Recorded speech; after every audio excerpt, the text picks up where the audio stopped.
So it's finally time to talk about the struggle-filled life and career of a legend, the manga author that inspired thousands and thousands, including myself, and the creator of my 5th favorite anime, Fullmetal Alchemist. I'm talking about Hiromi Arakawa. So why is she so tenacious and cool? Part of the reason, for me at least, is the obstacle-filled path she had to walk in order to achieve her dream of becoming a manga author, and dang did she prevail. So born into a dairy farming family in 1973, Hiromi found her passion for manga and drawing at a young age. But the world, including her parents, had other plans for her. Her farming parents declared that she had to take over the family farm when she turned 18 instead of pursuing her career in manga, at least for 7 years, until one of her 4 siblings could take over the farm for her. Now, this may have been more of a setback than you realize, because the manga industry, especially at the time, was very much a young man's game. She already had not being a man working against her in that industry in that time, but she decided she'd make it happen no matter what, even if her age was working against her. So she buckled down, said I got this, and took on the 7+ years of farm work, which by all accounts is not easy, physically or mentally.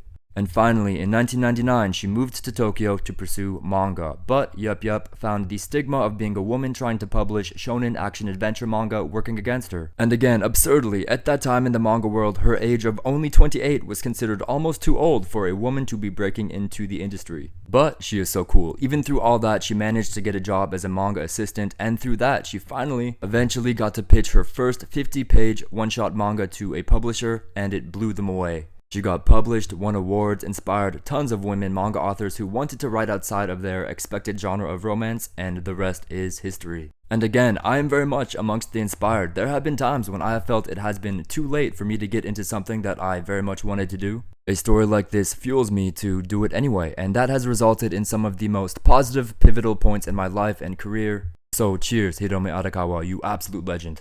And back to her most famous creation, Fullmetal Alchemist. In this work, many of the pragmatic, struggle-enduring, and obstacle-breaking traits she gives her characters, she attributes to the discipline and dedication she learned through hard work on the farm. So it never sounds like she resented at all her family or that experience.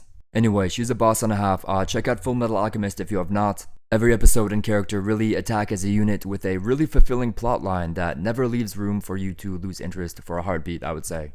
It's really cool.